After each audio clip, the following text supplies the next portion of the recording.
안녕하세요. 마지막 강의입니다. 마지막 20강입니다. 이제 대단원을 사도행전과 사도 바울의 선교 전략 대단원을 마칩니다. 이제 지난 주로 28장을 다 마쳤지요. 예, 그리고 오늘은 이제 마무리를 하려고 합니다. 사도행전과 바울의 선교 전략. 우리 28장 사도행전 28장을 보면 이게 뭐 그렇게 대단하고 중요한 거는 아닌데 한번 제가 설명을 드리고 말씀을 드릴게요. 사도행전 28장 1장부터 28장을 보면 베드로의 설교가 8번이 나옵니다. 제가 이렇게 적어놨던 것처럼 8번이 나와요. 바울의 설교는 9번이 나와요. 그리고 가말리엘이 연설하는 게 뭐 한 번, 스테반의 설교가 한 번, 야고보의 설교가 한 번, 뭐 데메드리오 은장이가 뭐 연설을 하고 에베소 서기관이 연설을 하고 더들러 법률가가 연설을 하고 베스도 총독이 이렇게 뭐 이야기를 하는데 요 뒷부분은 그렇게 중요한 것은 아닌데 그리고 중요한 것은 아닌데 여하튼 간에 사도행전에 총 24편의 설교 또는 연설이 나옵니다. 자, 요거를 좀 이렇게 전체적으로 비율을 보면 사도행전은 설교가 4분의 1에서 3분의 1을 차지를 해요. 그 역사여서 이 사도행전은 역사 쪽으로 들어가거든요. 내용을 구분할 때. 그럼에도 불구하고 거기 안에 어디서 무엇을 했다라는 내용 가운데 3분의 1 정도가 설교다. 그러면 굉장히 많이 차지하고 있는 겁니다. 우리는 그래서 사도행전에 나온 설교들을 한번 뽑아서 공부해 보는 것도 굉장히 중요합니다. 선교사님들이나 또 전도사님들은 그 내용들을 뽑아서 한번 공부해 보는 것도 좋고요. 그 내용은 어떠한 거였냐면 간단합니다. 예수님의 생애와 가르침, 죽으심, 뭐 부활, 성령을 보내심, 구약의 예언의 성취, 회개 이러한 것들이 들어가 있어요. 그러니까 설교 그러면 그러한 것들이 꼭 들어가 있어야 됩니다. 구약의 예언, 성취, 회개, 죽으심, 부활, 성령 이러한 것들이 꼭 들어가 있어야 되죠. 어떤 분이 이제 설교를 했는데 하나님하고 이렇게 자주 교제하는 그런 분이 어떤 교회에 갔는데 가서 이제 그냥 방문을 해서 이제 설교를 이제 듣고서 가려고 이제 그런 마음으로 이제 갔는데 갑자기 그 교회 목사님이 그 목사님 이제 어떤 목사님이 방문하신 걸 알고 갑자기 축도를 시키셨대요. 그래서 너무 갑자기 시켜가지고 일단 축도를 하고서 그리고 나서 이제 그날 밤에 기도를 하는데 하나님께서 그러시더래요. 내가 너한테 갑자기 축도를 시킨 거는 사실 그 목사의 마음을 감동을 시켜서 너에게 축도를 시켰다라고 하시더래요. 근데 그 이유가 그 목사님의 설교에 예수의 보혈의 피가 전혀 들어가 있지 않아서 네가 그 축도를 통해서라도 그 예수 보혈을 선포해라라는 라고 하기 위해서 그 목사님께 축도를 시키셨다라는 이야기를 하시더라고요. 그러니까 설교 시간에 예수님의 보혈의 피와 부활, 성령, 그다음에 구약의 예언의 성취와 회개 등이 꼭 들어가야 됩니다. 자, 특히 베드로의 설교 2장, 3장, 5장, 10장, 바울의 설교 13장에는 선교에 관한 것으로서 첫 번째 책인 누가복음 24장이 부활하신 예수의 설교에 베이스를 두고 있습니다. 그래서 베드로의 2, 3, 5장, 10장과 바울의 설교 13장을 보시면 선교에 관한 설교라는 것을 아시면 될 것 같습니다. 자, 그리고 설교는요, 내용과 방식에 따라서 조금 달라지는데, 우리가 크게 신학교에 가면 설교의 유형 해가지고 뭐 강해 설교, 본문 설교, 주제 설교가 있다가 있고요. 이게 또 방식에 따른 게 있어요. 선포적으로 할 거냐, 교훈적으로 할 거냐, 치유적으로 할 거냐, 예언적으로 할 거냐, 이런 것들이 있는데, 그거 이제 방식에 따른 거고, 이제 크게 설교는 강해 설교, 본문 설교, 주제 설교인데 내용에 따른 건데, 강해 설교라 함은 창세기를 한다. 그럼 1장부터 50장까지 연속적으로 쭉 하면서 연속적으로 설교를 한다라고 해서 강해 설교는 절대 아닙니다. 강해 설교라 하면 그 창세기가 무엇을 이야기하려고 하는지를 자세하게 설명해 주는 거예요. 근데 그러려면 목사가 설교하는 사람이 그 창세기에 대해서 1장부터 50장까지 완전하게 다 알고서 한 문장이나 한 단어를 가지고서도 그 창세기에 대해서 설명을 할 줄 알아야 됩니다. 근데 창세기는 사실 좀 많아요. 뭐 창조도 있고 죄도 있고 또 회복도 있고 구원도 있고 그러긴 해요. 뭐 출애굽기 그러면 이제 구원이지요. 또 더 자세하게 나가면 제사장 나라 언약이라고 말할 수 있고요. 이게 이제 강해 설교라고 하면 정말 그것이 말하려고 그 성경이 말하려고 했던 것들을 자세하게 말해줘야 되는데 그렇게 아주 자세하게 알려면 중요한 것은 그 시대적 배경과 사회적 배경을 아주 잘 알아야 돼요. 그러지 않고서 그냥 우리 2세대의 배경을 가지고서 그거를 설명을 하려면 우리가 오해가 굉장히 많이 생깁니다. 그래서 강해 설교라 함은 시대적 배경, 그 시간적 배경, 역사적 배경, 문화적 배경, 정치적 배경을 다 안 상태에서 그 창세기가 또는 출애굽기가 무엇을 이야기하려고 하는지를 말해주는 게 강해 설교다. 주제 설교는 목사가 예를 들면 우리 교회 헌신 예배예요. 그러면 이제 헌신에 관한 것들을 설명을 해야 되겠죠. 그러면 이제 그 성경에 여기저기서 갖고 와서 내가 주제를 세워놓고 헌신하자라는 것들을 말해주는 것이 주제 설교입니다. 본문 설교는 말 그대로 한 본문을 가지고서 이 본문을 가지고서 설교를 하고 또 우리 삶에 적용을 할 수 있게끔 해주는 것이 바로 본문 설교입니다. 뭐 좀 구별이 정확하게 안 되고 구별선이 조금 흐릿할 수도 있어요. 강해 설교가 본문 설교가 될 수도 있고 주제 설교가 조금 들어갈 수도 있기도 하지만 그래도 이렇게 나눠 놓는다. 그래서 요즘에 유행하는 것은 강해 설교죠. 설교가 무엇을 성경이 무엇을 이야기하려고 하는지. 근데 이거를 가면 저도 이제 강해 설교를 하는데 처음에는 사람들이 좋아했다가 지루하게 느낄 때가 있어요. 너무 창세기를 50장을 하다가 보면 1년이 넘게 걸리거든요. 그러다 보면 이제 좀 지루할 수도 있고 또 그 역사적 배경, 시간적 배경, 문화적 배경 그거를 다 설명을 하려면 예제가 못 들어가는 경우도 생겨요.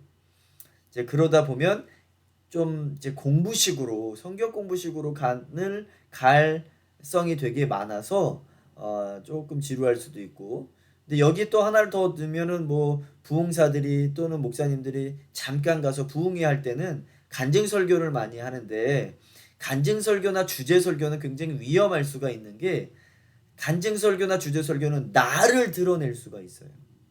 그리고 그 주제랑 예를 들면 요한계시록에서 말하려고 하는 거랑 상관없이 한 구절만 뽑아서 내가 원하는 대로 사용할 때는 조금 위험할 수가 있습니다. 근데 그 주제에 맞춰서 설교를 해야 되기 때문에 어쩔 수 없지만 그래서 이런 것들을 좀 적절하게 섞어서 하는 것이 참 좋겠지요. 예, 그렇습니다. 자, 설교 유형에는 이제 연설 같은 것들이 있는데 1장 15절 이하에 마띠아를 뽑을 때 이제 베드로의 연설이 있고요. 15장 7절 이하에 보면 사도회의에서 베드로와 야고보의 연설이 있습니다. 20장 17절 이하에 보면 에베소 장로들에게 바울의 연설이 있습니다.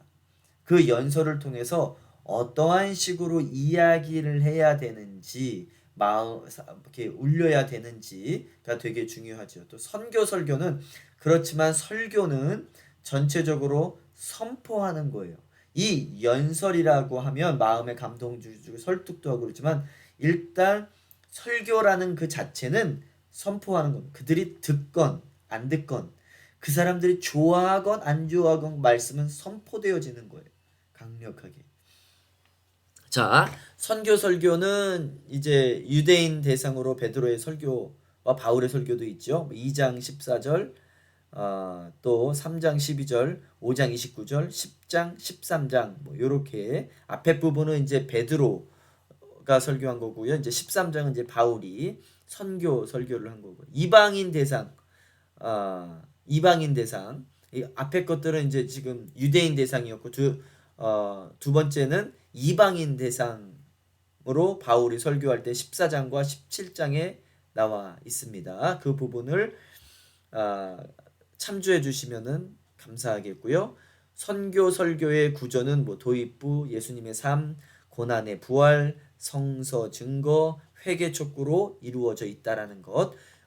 아까 전에도 말씀드렸지만 선교사님이나 전도사님들은 요 설교의 구조에 대해서 도입부, 예수님의 삶, 고난의 부활, 성서의 증거, 회개 촉구로 해주시는 것이 가장 좋은 방법입니다. 이게 사도행전에 나온 그러한 방식이에요. 그럼 도입부 같은 경우는 제가 좀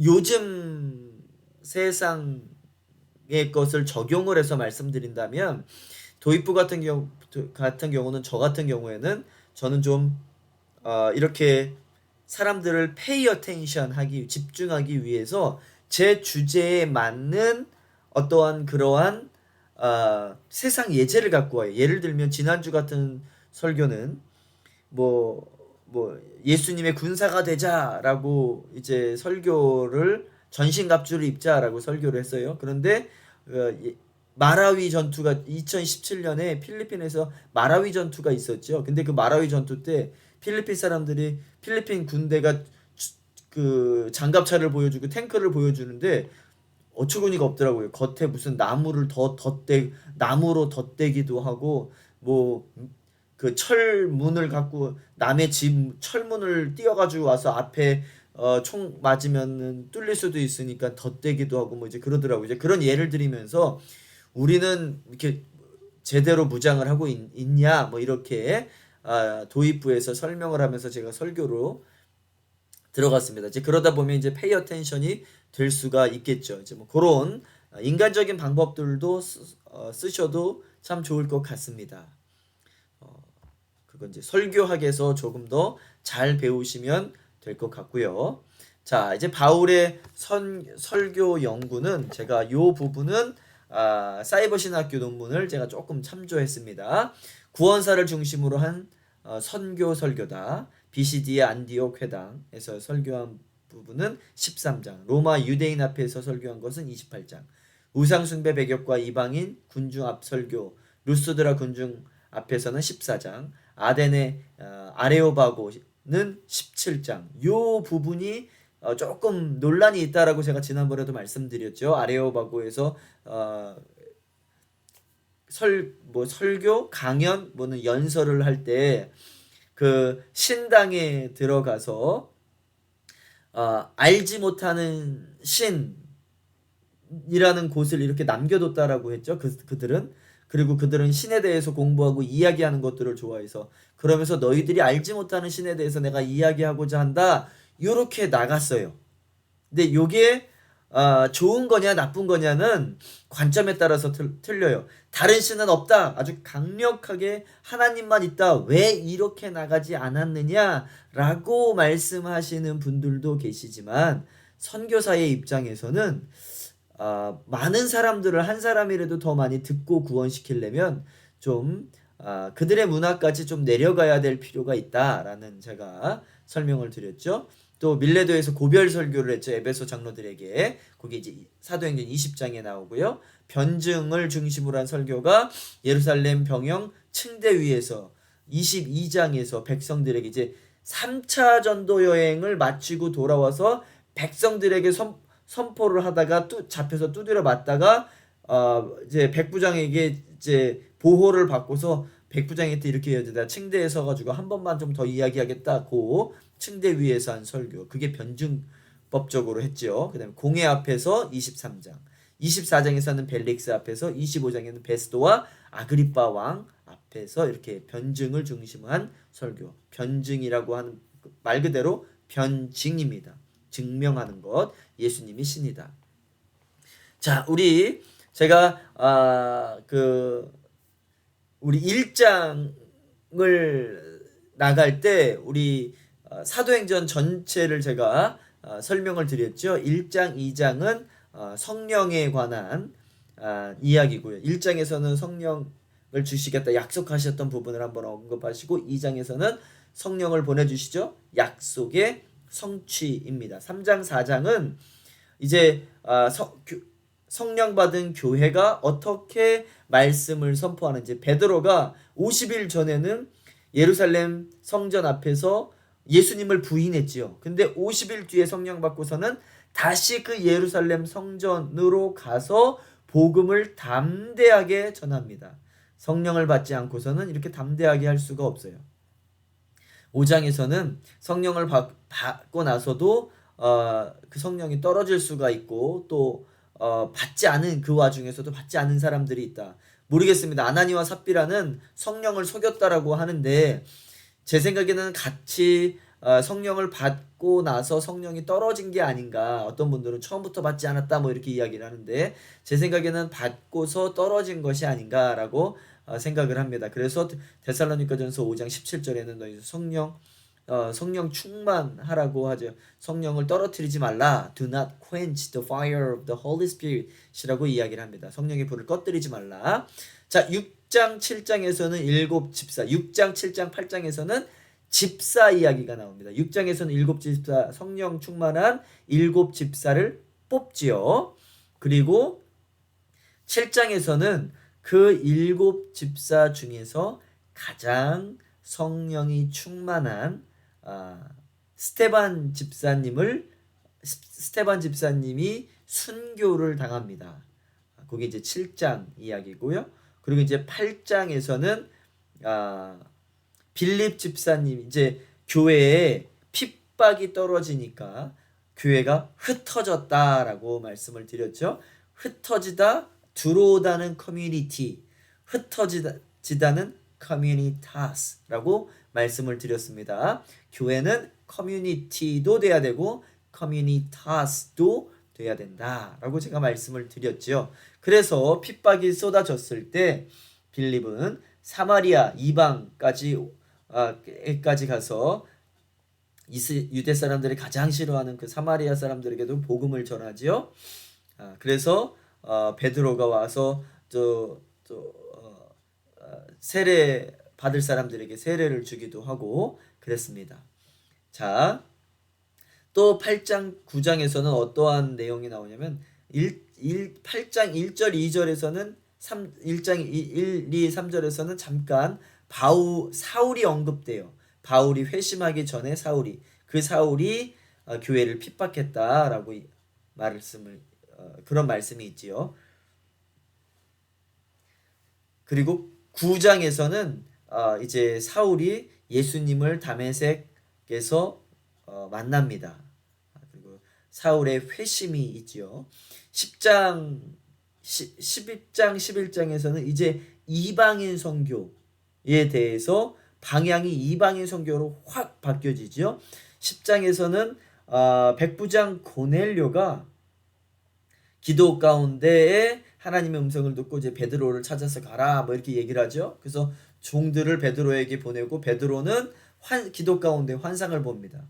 다 이렇게 기도 가운데 음성을 듣습니다. 여러분 우리는 기도해야 되는 사람들입니다. 기도 가운데 하나님의 음성을 듣고 기도 가운데 환상을 볼 수 있는 우리 또 학생들이 되어지길 간절히 바랍니다. 자, 이렇게 베드로가 환상을 보는데 어떤 바구니가 내려와 가지고 더러운 또 거룩하지 못한 동물들과 또 벌레들이 있죠. 그리고 잡아먹으라고 합니다. 근데 세 번이나 그렇게 내려와요. 세 번 다 나는 싫습니다. 나는 거룩한 사람입니다. 뭐 이렇게 얘기를 하죠. 근데 그게 이제 이방인 너가 가증스럽게 여기는 것 사실 나는 그렇지 않다라고 하나님께서 예수님께서 말씀을 하시죠. 그리고 이제 가서 고넬료 가족들에게 복음을 전합니다. 11장에서는 이제 베드로가 그렇게 환상을 봤던 베드로가 예루살렘 교회에 가서 이제 이방인에게도 전도해야 된다라고 보고를 하지요. 근데 이미 그 8장에서 빌립이 이방 사람들에게 벌써 복음을 전했어요. 그리고 그들에게 세례를 주었지요. 자, 그러한 일들이 있었습니다. 12장에서는 야고보의 순교가 있었다.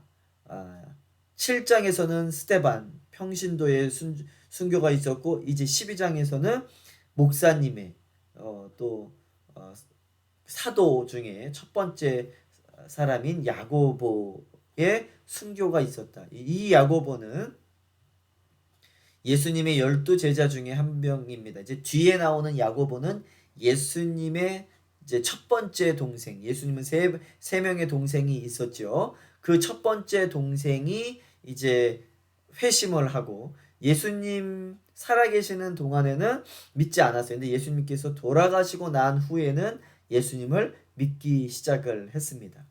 자, 근데 한번 그런 생각을 해봐요. 형이 갑자기 자기가 신이라고 하는데 이걸 뭐 믿겠습니까? 형이 미친 거 아니야? 근데 어머니한테도 물어봤겠죠. 형이 저 왜 저러냐고. 근데 어머니도 놀라운 이야기를 해주겠죠. 사실 나는 아버지랑 관계없이 이렇게 낳다. 엄마는 또 말도 안 되는 소리를 하네. 이런 또 거짓말을 하네. 또 아마 그랬을 수도 있을 거예요. 그런데 이제 예수님께서 부활을 하시고 난 다음에는 진짜 예수님께서 신이시구나라는 것을 믿고서 이제 예루살렘 교회의 담임 목사격이 리더자가 되어지시죠. 자, 이제 13장부터 15장까지는 바울의 1차 선교여행. 그 1차 선교여행은 2년 동안 선교여행을 하죠. 그리고 나서는 갈라디아서를 씁니다. 그리고 야고보서를 쓰는데 야고보서는 바울이 쓴 것 책은 아니에요. 근데 그 시기에 야고보서도 쓰여졌다라고 제가 지금 말씀드리는 겁니다. 자, 이제 16장부터 18장까지는 바울의 2차 선교 여행인데 3년 동안 했지요. 1차 선교 여행의 특징은 터키 지역을 지금의 튀르키예지요. 그 지역을 선교했다. 그리고 거기서는 루스드라에서 돌 맞아 죽기도 하죠. 그리고 그 다음 날 더베로 또 선교하러 가는 그러한 또 일들이 벌어지고요. 2차 선교 여행에서는 사람들을 많이 구합니다. 이제 디모데도 구하고 동역자들을 구하고 그리고 이제 계속 터키 지역 에베소 지역을 선교를 하려고 그러는데 성령님이 막지요. 그리고 어디로 보내죠? 유럽으로 보냅니다. 제일 먼저 도착한 지역은 빌립보지요. 거기서 만난 집사님은 루디아 집사님이에요. 루디아 집사님 집에서 빌립보 교회가 열려지는 거예요. 거기서 뭐 우리는 빌립보 교회다 뭐 이런 게 아니라 그때 당시는 그런 개념도 없었어요. 그냥 예수 그리스도를 믿는 공동체가 그쪽에 있다. 그리고 루디아 집에서 모였다. 그래서 지금 우리가 후대에 빌립보 교회라고 이야기를 하는 거죠. 자기들끼리 뭐 빌립보 교회다, 루디아 집 교회다 뭐 이러지는 않았습니다. 그런 것들이 중요한 것들은 아니에요. 마지막에도 아마 핍박이 올 때는 아마 그러한 일들이 있을 거예요. 교회 문을 다 닫고 집에서 예배를 드리고 막 그런 날들이 곧 올 겁니다. 자, 그리고 루디아 집사님을 만나고 또 거기 에베소에서도 도망고 데살로니가에서도 도망가고 아테네로 갔다가 이제 고린도로 가죠. 그 고린도에서 브리스길라와 아굴라 집사를 만납니다.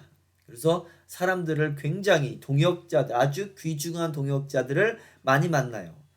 우리에게는 이 동역자들이 굉장히 중요합니다. 동역자들과 때로는 싸울 수 있어요. 바울이 바나바와 심하게 싸웠죠. 그럴 수 있습니다. 그런데 싸우는 것이 중요한 나쁜 것이 아니라 화해하는 것이 중요하다. 자, 2차 선교 여행 때는 이제 유럽을 갔다고 말씀을 드렸죠. 그리고 데살로니가에서 3주 만에 도망쳐 나와요. 그리고 고린도에서 1년 반 동안 있으면서 데살로니가에게 편지를 보내죠. 첫 번째 편지, 두 번째 편지를 보내는 게 바로 데살로니가 전후서입니다. 자, 그리고 19장부터 21장까지는 바울의 3차 전도 여행이죠. 4년 동안 합니다. 이때는 중요한 것이 에베소에서 3년을 있었다. 두란노 서원에서 3년을 있었다. 그러면서 에베소 교회에서 3년이나 선교하면서 얼마나 많은 사람들이 복음을 받았을까요? 그때 골로새 교회를 세운 그 담임 목사, 그 담임 목사 이름이 순간 지금 제가 까먹었습니다. 죄송합니다. 에바브라도 그 두란노 서원에서 에베소에서 만나서 복음을 듣고 그리고 골로새 지역 자기 고향으로 들어가서 골로새 교회를 세우죠. 누구랑 세우죠? 빌레몬하고. 빌레몬서는 바울이 빌레몬에게 쓰는 편지죠. 빌레몬 밑에 있는 노예 오네시모가 빌레몬의 아마 돈을 가지고 도망갔던 것 같아요. 그리고 이제 바울을 만나서 회개하고 다시 오네시모를 빌레몬에게 보내는 내용, 그리고 받아줘라, 용서해줘라. 이 용서는 하나님의 용서를 상징해주고 있습니다. 용서해줘라 라고 그러한 편지 내용이 빌레몬서이지요. 자, 그렇게 그 3차 전도 여행 때는 에베소에서 많은 사람들을 동역자로 또 목사로 배출해 냅니다. 그리고 나서 교회들이 많이 생기는데 요한계시록에 7교회가 있죠. 에서버두, 사빌라 이렇게 7교회가 있는데 그 교회들이 다 어디서 나왔다고요? 에베소 교회에서 나왔다. 자, 이제 4차 전도 여행은 이제 로마로 잡혀 3차 전도 여행 끝났다가 감옥에 2년을 잡히고 58년부터 AD 58년부터 60년까지 감옥에 잡혀 있다가 그리고 그 감옥이라는 시간은 내가 육체적으로 쉴 수 있는 또 내 신학을 정립하고 또 사람들에게 또 편지를 보내고 만나고 이럴 수 있는 기간이었어요. 육신으로도 회복하고. 그리고 또 4차 전도 여행을 또 떠나죠. 저 아드레모탄 호타를 타고 또 다른 배를 타고서 이렇게 갑니다. 그리고 가는 길 여정이 아주 힘들죠. 그리고 이제 로마에 도착해서 거기서 가택연금이 시작하죠. 그게 이제 60부터 62년까지 그렇습니다. 그때 쓰는 편지가 에베소서, 골로새서, 빌립보서, 빌레몬서가 있다. 그리고 이제 5차 선교 여행은 이제 풀려나서 디모데 전후서, 디도서도 씁니다. 그리고 베드로 전후서도 쓰여지는데 그거는 바울이 쓴 것은 아니죠. 자, 그리고 이제 사도들의 시대가 있어요. 요한 1, 2, 3서, 유다서, 히브리서, 또 요한계시록 이렇게 있습니다. 자, 바울의 선교 시간으로 보자면 1차 선교는 47년에서 49년. 2차 선교는 곧바로 시작합니다. 50년에서 53년. 3차 선교 여행은 53년에서 57년 곧바로 시작이 돼요. 4차 선교 여행은 2년이 갭이 있어요. 그 2년 동안에는 어디에 있었죠? 유대 감옥에 있었어요. 그리고 로마에 가서는 로마 감옥에 있었고.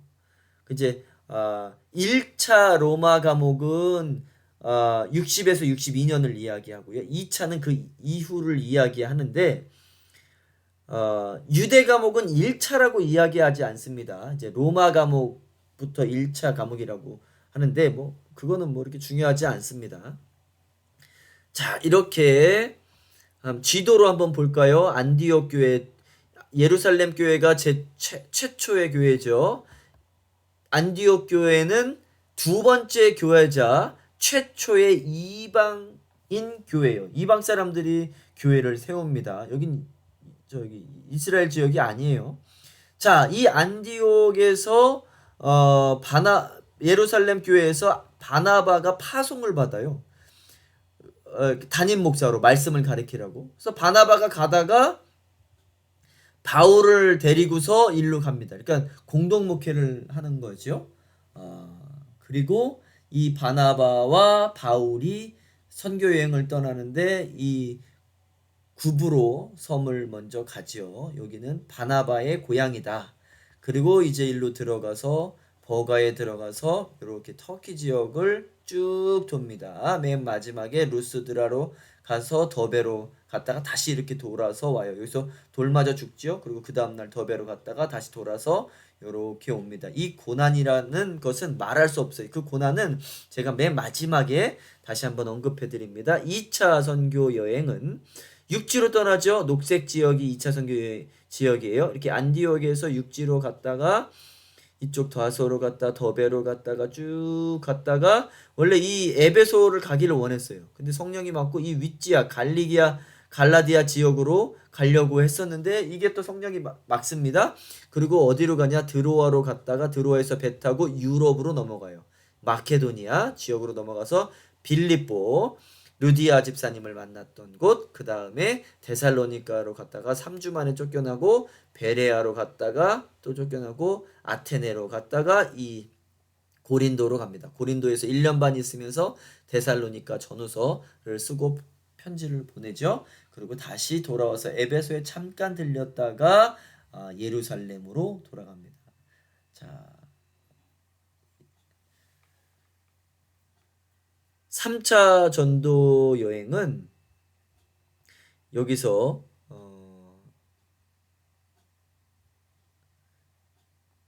에베소를 곧바로 가요. 이 에베소에서 3년을 있다가 쫓겨나가지고 유럽으로 또 순방을 하러 갑니다. 유럽을 한 바퀴 다 돌고 다시 에베소는 못 들어가요. 이제 그때 뭐 은장색 더메드리오 뭐 은장색 뭐 공장이 폭동을 일으켜가지고 바울을 죽이려고 했죠. 쫓아냈죠. 그러니까 이 에베소는 못 드러나고 요 밀레도 요쪽에서 해변가에서 그 에베소 장로들을 다 불러내서 울면서 기도하고 나는 이제 고난 환란 속으로 들어간다.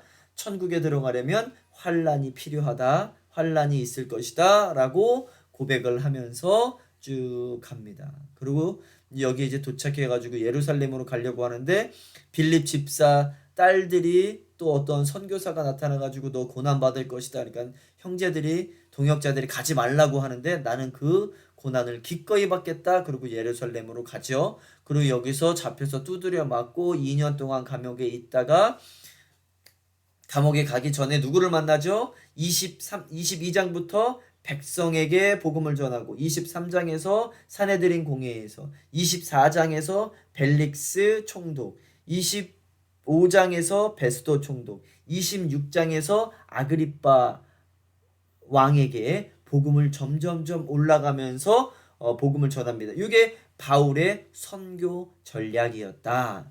3차 전도 후에서는 그게 바울의 선교 전략이었다. 1차, 2차에서는 제가 다 설명을 드리는데 조금 이따가 다시 한번 또 설명을 드리겠습니다. 그러면서 2년 동안 또 유대 감옥에 잡혀 있다가 또 4차 전도 여행을 떠나죠. 사실 4차 전도 여행은 아니에요. 아, 로마로 후송당하는 거죠. 근데 그 후송당할 때 많은 사람 276명 그 아드레무테노호에 탔던 사람들이 알렉산드리아호에 탔던 사람들이 276명이었죠.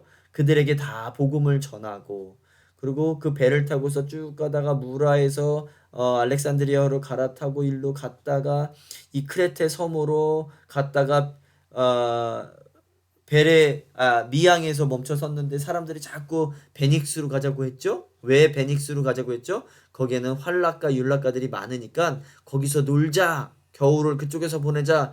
그래서 바울의 말을 안 듣고서 거길로 가다가 유라굴로 광풍을 만나서 쭉쭉쭉쭉쭉쭉 14일 동안 흘러서 이렇게 갑니다.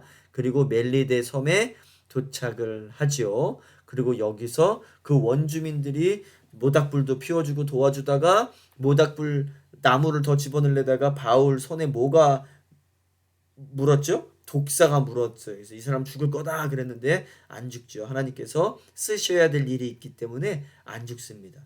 여러분 하나님이 쓰실 이 사람들은 빨리 데려가지 않아요. 때로는 하나님의 계획이 있으면 또 빨리 데려가기도 해요.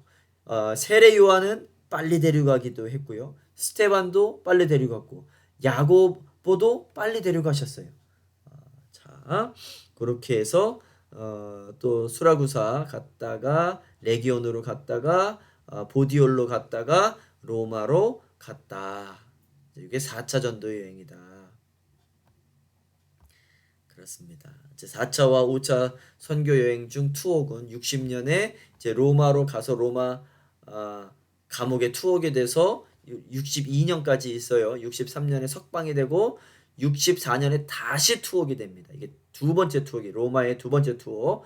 그래서 64년부터 68년경까지 있다가 투옥되어 있다가 풀려나서 다시 또 순교를 당합니다.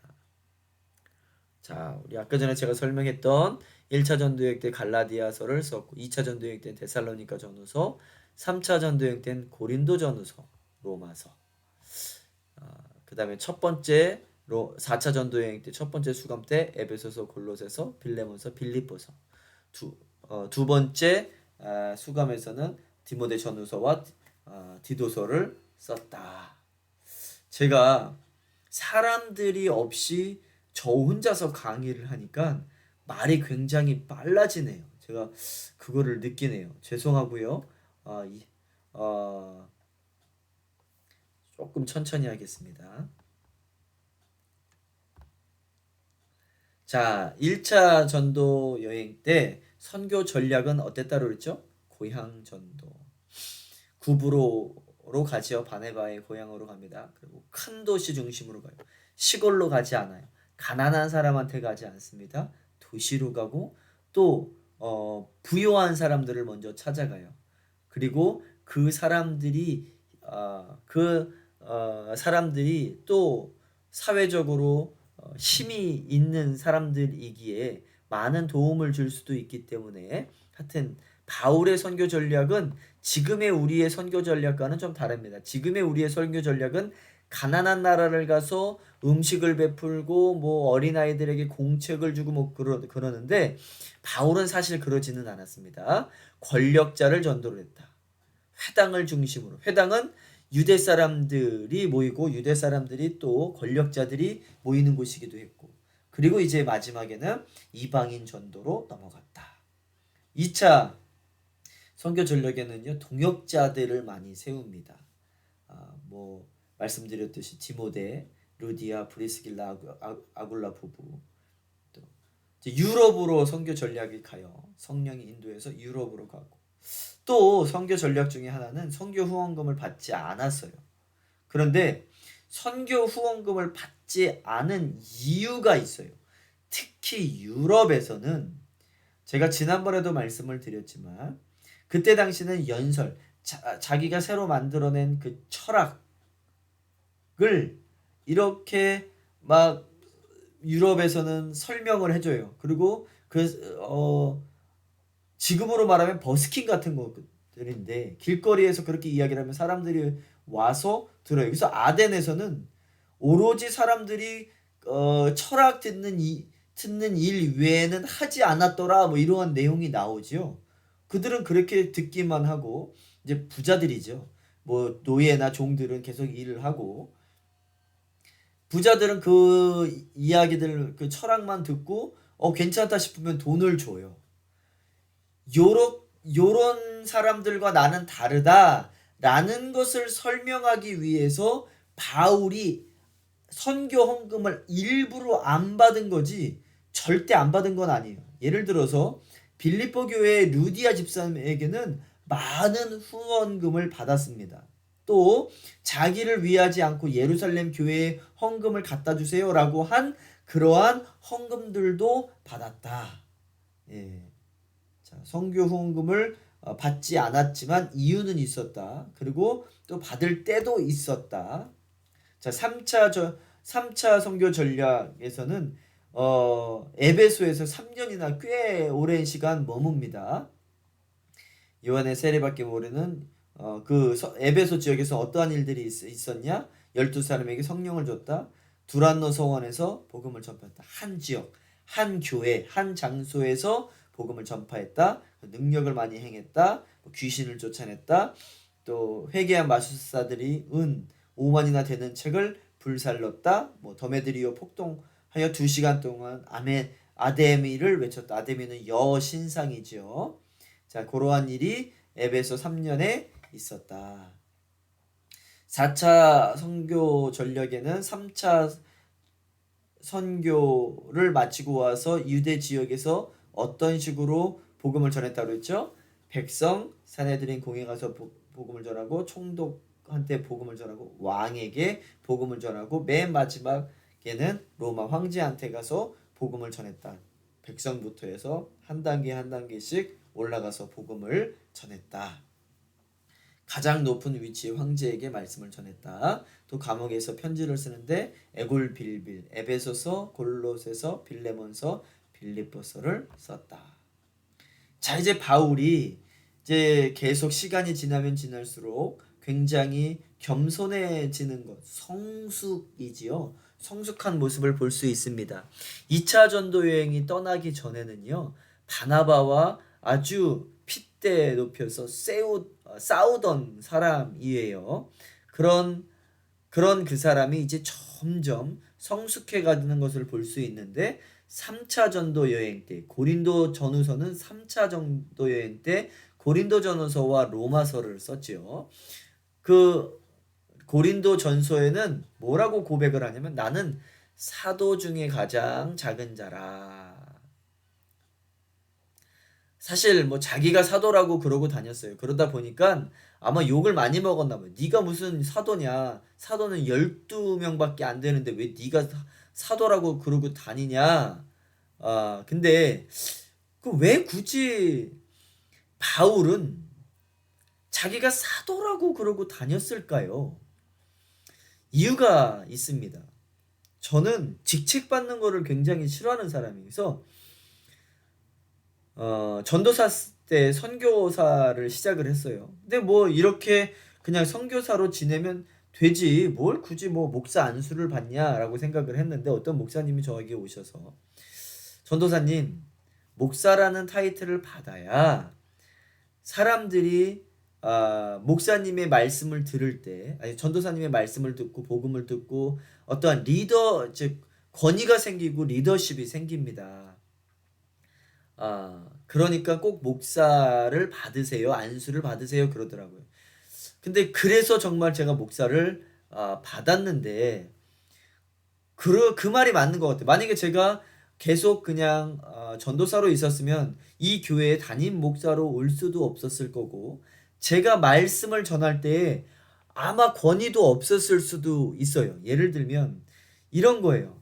박사를 굳이 따야 됩니까? 근데 박사를 따고 나서 사실 제가 사도행전을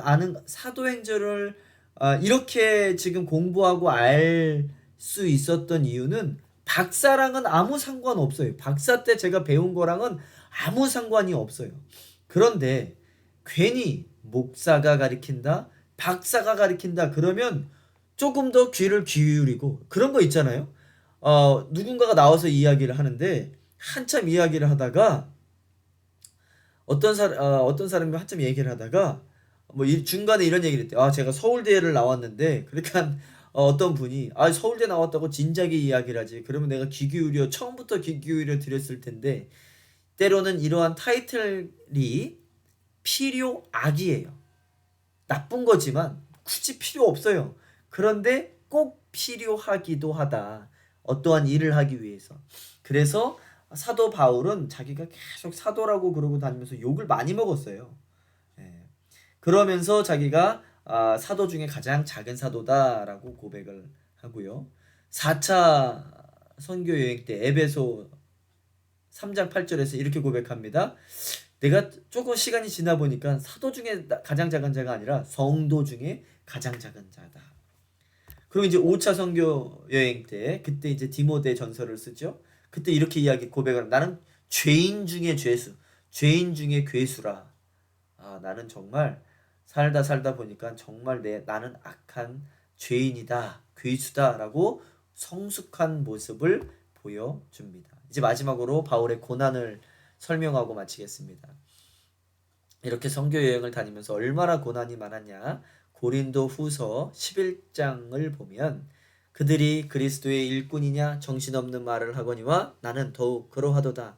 내가 수고를 넘치도록 하고 옥에 갇히기도 더 많이 하고 매도 수없이 맞고 여러 번 죽을 뻔하였으니 유대인들에게 40에서 하나 감한매를 5번이나 맞으며 저 같았으면 이걸 감내해냈을까요? 3번 태장으로 맞고 1번 돌로 맞고 3번 파선하고 일주야를 깊은 바다에 지냈으며 바다 배멀미를 입고 두드려 맞고 돌에 맞아 수도 없이 죽을 뻔했고 그리고 비난당하고 사실 여러분 제가 목사로서 비난당할 때가 있어요. 그러면 정말 목회 그만두고 싶어요. 그럴 때마다 이 부분을 읽으면서 그래 바울은 이러면서도 이겨냈는데 뭐가 힘들다고 여길 떠나려고 하고 그만 내려올 내가 뭐 굳이 이런 이야기 들으면서 내가 이 교회에 있어야 돼 이런 생각이 들 때가 있어요. 목사들도 그렇습니다. 그런데 정말 이 바울의 고난을 읽으면서 버티고 인내하자라고 생각할 때가 굉장히 많지요. 여러분 여행하면서 강의 위험이 얼마나 많았겠어요. 바다의 위험, 폭풍의 위험, 강도의 위험, 강도를 만나서 뺏기기도 하고 동족의 위험, 유대 사람들, 이방인의 위험, 또 다른 나라 사람들의 위험이 있었다. 시내의 위험과 광야의 위험, 도시에 가도 위험이 있고 산에 가도 위험이 있고 광야에 가도 위험이 있고 광야에 가면 독사가 있고 바다의 위험이 있고 거짓 형제 중에 위험을 당하고 얼마나 많은 고난을 당했습니까? 또 수고하며 애쓰고 여러 번 자지 못하고 줄이며 목마르고 여러 번 굶고 춥고 헐벗었노라. 이 외의 일은 고사하고 아직도 날마다 내 속에 눌리는 일이 있으니 곧 모든 교회를 위하여 염려하는 것이라. 이러한 고난은 아무것도 아니다. 진짜 고난은 그 세운 교회들이 위험에 빠질까봐 염려하는 그 고난. 야, 이러한 사람이 돼야 되는데 말이죠.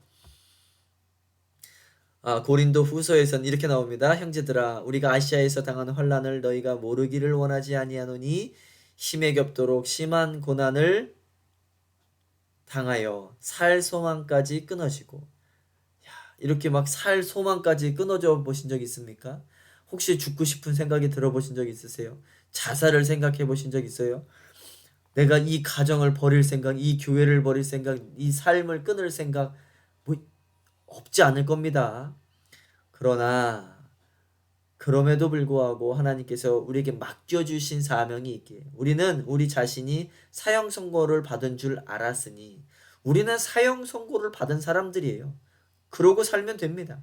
이는 우리로 자기를 의지하지 말고 오직 죽은 자를 다시 살리시는 하나님만 의지하게 하심이라. 그가 이같이 큰 사망에서 우리를 건지셨고 또 건지실 것이며 이후에도 건지시기를 그에게 바라노라. 너희도 우리를 위하여 간구함으로 도우라. 이는 우리가 많은 사람의 기도로 얻은 은사로 말미암아 많은 사람이 우리를 위하여 감사하게 하려 함이라. 사도행전 14장 22절에는 제자들의 마음을 굳게 하여 이 믿음에 머물러 있으라 권하고, 또 우리가 하나님의 나라에 들어가려면 많은 환난을 겪어야 할 것이라 하고. 여러분들은 어떠한 환난을 겪고 있습니까?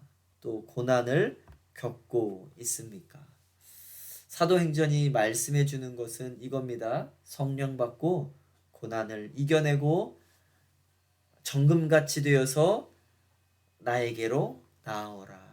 여러분, 예수의 보혈의 피가 여러분들에게 덮여져서 악한 마귀가 틈타지 못하고 그 보혈의 능력으로 이기고 성령의 교통과 교제하심으로 이 세상을 이겨나가고 또 그 환난을 이겨나갔을 때에 마지막에 하나님께서 씌워주는, 예수님께서 잘했다 칭찬하시고 하시면서 그 금 면류관을 우리에게 씌워주실 그 날을 생각하면서 살아가기를 간절히 바랍니다.